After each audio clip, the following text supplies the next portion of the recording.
11월 29일 월요일 암세포와 죄. 노벨상 수상자인 버닛 박사는 면역학의 세계적인 권위자입니다. 버닛 박사는 암과 면역력에 대한 연구에 특히 집중했는데 그러면서 매우 놀라운 사실 두 가지를 발견해냈습니다. 첫 번째로 암세포는 갑자기 생겨나는 것이 아니었습니다. 일반적으로 성장이 모두 멈추고 노화가 시작되는 30세부터 사람의 몸에는 하루에 수천 개에서 수만 개까지 암세포가 생겼습니다. 암 판정을 받지 않은 사람도 온 몸을 면밀히 관찰하면 암세포가 계속해서 생기고 있었습니다. 조금 더 자세히 계산을 해보니 얼추 5분에 수십 개씩 사람의 몸에는 암세포가 생기고 있었습니다. 두 번째로 암세포는 없앨 수 없는 것이 아니었습니다. 건강한 사람의 몸에는 NK세포라는 것이 있었는데 이 세포가 활성화되면 몸을 돌아다니면서 암을 비롯한 이상이 있는 세포들을 죽였습니다. 그래서 매일 암세포가 생기지만 NK세포가 활성화만 되어 있다면 암에 걸리지 않고 살아갈 수 있는 것이었습니다. 버닛 박사는 이 연구를 토대로 암에 걸리고 걸리지 않는 것은 갑자기 일어나는 큰 사건이 아니라 평소의 라이프 스타일이라고 결론을 내렸습니다. 매일 생겨나는 암세포가 사라지는 것처럼 우리의 죄와 의심도 하나님을 향한 믿음으로 이겨낼 수 있습니다.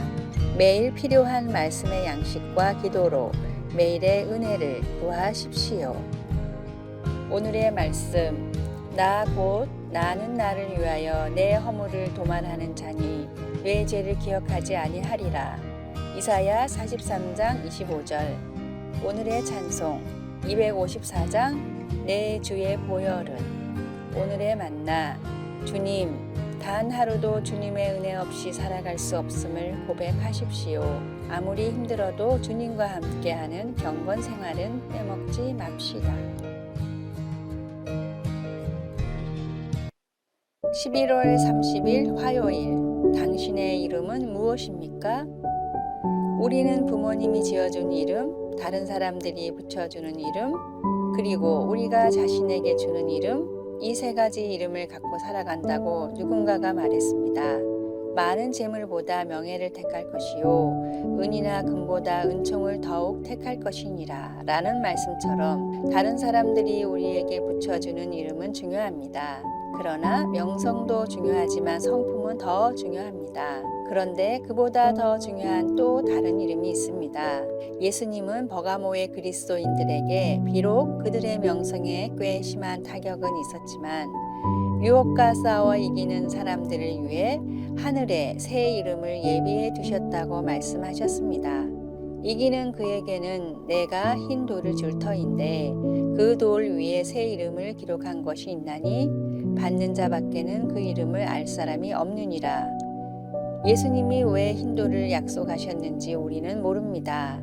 이긴 것에 대한 상일까요? 아니면 메시아의 잔치에 들어갈 수 있는 징표일까요? 아마도 흰 돌은 한때 배심원들이 무죄 판결을 위해 사용했던 것과 비슷하기도 하지만 우리는 그냥 모를 뿐입니다. 하지만 그것이 무엇이든 하나님은 우리의 새 이름이 우리의 수치를 씻어줄 것이라고 약속하십니다. 우리의 명성은 갈갈이 찢길 수 있고 성품을 바꾸는 것도 어려울 수 있습니다. 그러나 그런 이름들 어느 것도 궁극적으로 우리를 규정짓지 못합니다. 다른 사람들이 당신을 뭐라고 부르든 심지어 당신이 자신을 뭐라고 부르든 중요한 것은 그것이 아닙니다. 당신은 예수님이 누구라고 말씀하시는 그런 사람입니다. 그 새로운 이름에 맞게 사십시오. 말씀. 이기는 그에게는 내가 감추었던 만나를 주고 또 흰 돌을 줄 터인데 그 돌 위에 새 이름을 기록한 것이 있나니 받는 자밖에는 그 이름을 알 사람이 없느니라. 요한계시록 2장 17절. 찬송 570장 주는 나를 기르시는 목자. 기도.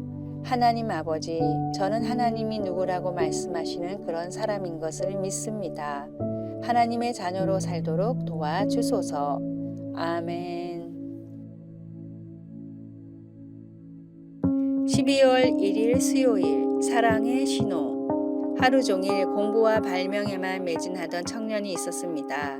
새로운 기술을 공부하고 연구하느라 시간이 항상 부족한 청년이었지만 우연히 교회에서 본 아름다운 여인에게 마음을 빼앗겼습니다. 용기를 내어 고백하고 싶었지만 교회에서 많은 사람들과 교제하며 봉사하느라 바빴던 여인에게 청년은 쉽게 다가갈 수가 없었습니다. 내성적이고 연애는 아무것도 몰랐던 청년이 생각해낸 궁여지책은 모스부호였습니다. 일반적인 사람들이 알 수 없는 방법이었지만 청년은 여인이 눈앞에 나타날 때마다 동전을 두들겨 모스부호로 사랑을 고백했습니다. 몇 주 뒤에도 청년은 변함없이 여인을 향해 동전으로 사랑을 고백했습니다. 그런데 잠시 뒤 자신이 보낸 것과 똑같은 신호가 들려왔습니다. 청년에게 마찬가지로 관심이 있었던 여인이 청년이 보내는 소리를 듣고 모스부호라는 걸 알아내 신호를 보낸 것입니다. 발명왕 에디슨이 아내 메리를 만났을 때의 일화입니다. 관심이 있다면 아무리 작은 신호도 놓치지 않습니다. 한 영혼도 포기하지 않으시는 하나님이 우리의 삶에서 주시는 모든 작은 신호에 놓치지 말고 반응하십시오. 오늘의 말씀, 주께서 나의 안고 일어섬을 아시며 멀리서도 나의 생각을 통촉하시오며. 시편 139장 2절. 오늘의 찬송 304장 그 크신 하나님의 사랑. 오늘의 만나, 좌우로 치우치지 않고 주님이 인도하시는 길만 걷게 하소서. 하루 가운데 임하는 성령님의 감동에 민감하게 반응합시다.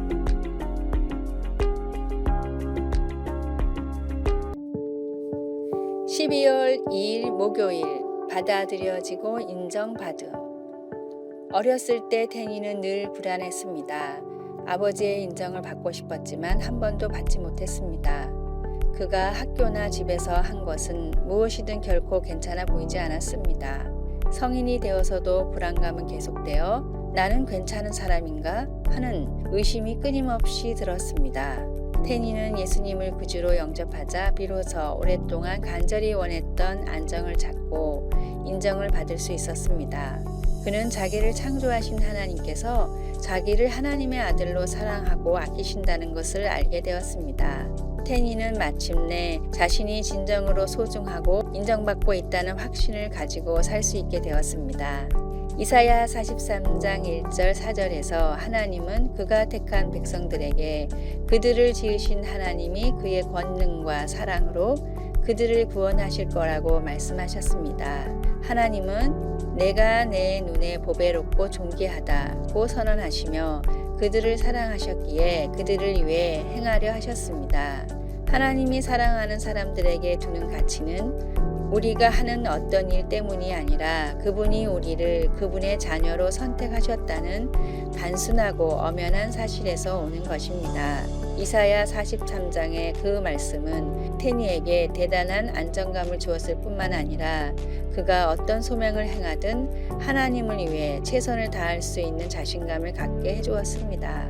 지금 그는 예수님이 우리를 받아주시고 인정해 주신다는 이 생명을 주는 진리로 힘을 다해 다른 사람들을 격려하는 목사가 되어 있습니다. 우리도 오늘 이 진리로 자신 있게 살아갈 수 있기를 소원합니다. 말씀, 내가 내 눈에 보배롭고 존귀하며 내가 너를 사랑하였은즉 내가 내 대신 사람들을 내어주며 백성들이 내 생명을 대신하리니. 이사야 43장 4절. 찬송 411장 내 맘속에. 기도, 저를 사랑하시고 받아주시고 소중히 여겨주시는 것을 압니다. 저를 자녀 삼아 주시고 조건 없이 사랑해 주셔서 감사합니다. 아멘. 12월 3일 금요일, 혹독한 훈련의 시간. 재무 관련 전문가로 유명한 강사가 있었습니다. 재무 분야는 지원하는 엘리트도 많고 업무량이 과도해서 평균 10년 근속도 쉽지 않은 직종인데 무려 30년 동안 최고로 인정받으며 대기업들에게 자문을 해주고 있는 보기 드문 실력파의 강사였습니다. 한 회사원이 강사의 강의를 듣고서 따로 찾아가 롱런하는 비결을 물었는데 의외의 대답이 나왔습니다. 저의 첫 직장은 그렇게 좋은 곳이 아니었습니다. 하루에 16시간씩 일할 때도 많았습니다. 지금으로는 상상도 할 수 없는 환경이었지만 젊었으니 가능했던 일이었습니다. 억지로 몇 년을 버티다 회사를 옮기며 실력을 인정받았습니다. 그런데 지금 와서 돌이켜 보니 아무리 생각해도 첫 번째 다니던 회사에서의 혹독한 훈련 덕분에 이 자리에 오게 됐다는 사실을 인정하지 않을 수 없었습니다.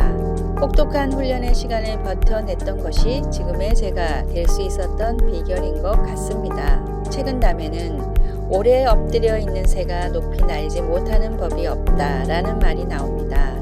지금 당장 기도가 응답되지 않고 신앙생활에 어려움이 많아도 날 향한 주님의 뜻과 계획을 믿고 우직하게 순종하다 보면 영광의 그날이 찾아올 것입니다. 전지전능하신 하나님께 오로지 순종하시기 바랍니다. 오늘의 말씀, 무릇 징계가 당시에는 즐거워 보이지 않고 슬퍼 보이나 후에 그로 말미암아 연단받은 자들은 의와 평강의 열매를 맺느니라. 히브리서 12장 11절. 오늘의 찬송 336장 환난과 핍박 중에도 오늘의 만나 더 나은 신앙을 위한 열망을 갖게 하소서. 신앙을 위해 준비된 교회 프로그램에 열심으로 참여합시다. 아래의 빨간색 글자 구독을 누르시어 더 많은 전도의 열매를 맺으시기를 기도합니다.